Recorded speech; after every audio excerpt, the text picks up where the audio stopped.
There's never really a right time to think about these things because something could happen to us without us predicting it. And often we leave these conversations to chance because it's uncomfortable to talk about a time where we might not be able to make decisions for ourselves.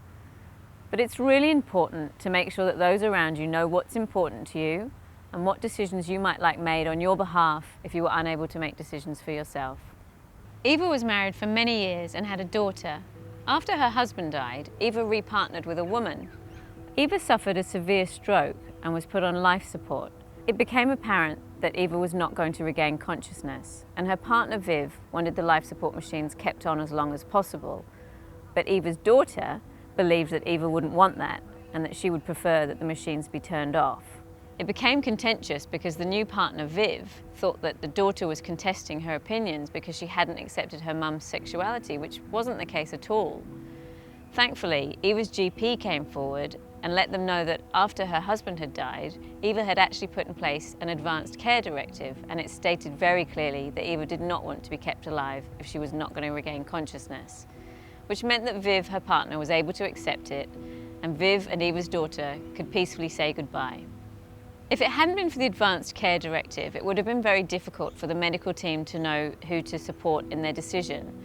As Eva's partner, Viv would by default be asked to make decisions, but her daughter had a longer relationship with her, and it probably would have had to go to VCAT, and her daughter would have had to demonstrate that this is what she would have wanted.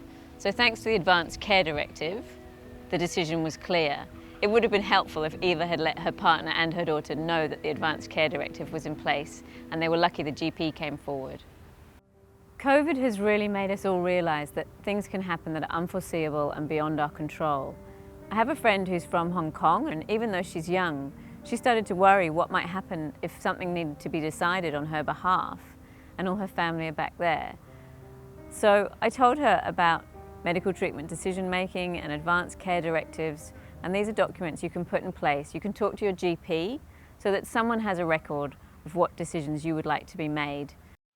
While you have decision-making capacity, you may want to appoint someone as a medical treatment decision maker to make decisions about your medical treatment if you're not able to. You can also create an advanced care directive, sometimes called an advanced care plan. An advanced care directive might include things like whether or not you want to be an organ donor, or if you would prefer quality of life over quantity.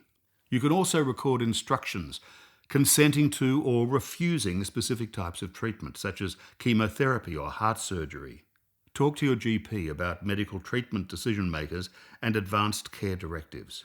You can download and complete an advanced care directive from the Victorian Government Health website. If a medical treatment decision maker has not been appointed, then it will fall to the first of the following people who is in a close and continuing relationship with the represented person. At the top of the list is a spouse or domestic partner.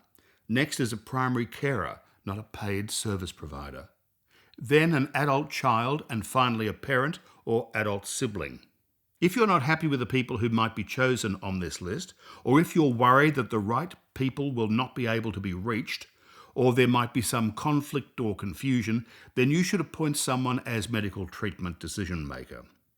If no one is appointed, and there are no relatives to appoint, then VCAT will step in. If you are appointed to make decisions for someone else, they might not always be medical decisions. Other decisions might need to be made, which can be hard if what you think is in their best interest doesn't match what they would want to do. You must prioritise their will and preference. You need to have a neutral, non-judgmental stance. You really need to think about your own values and how they might differ from the person you are representing to ensure they are not affecting your views.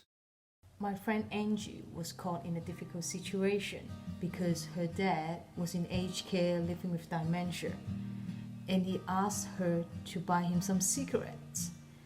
Angie was appointed his administrator, so she was in charge of his money, but Angie's a big anti-smoker and worried about his health.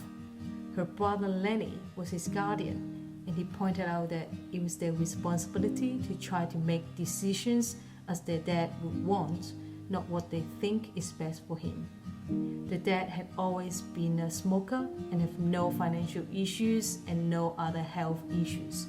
So in the end, Angie got her dad his cigarettes. You can call Seniors Rights Victoria or the Office of the Public Advocate for some guidance. Seniors Rights Victoria encourages you to talk to those close to you about what's important while you can.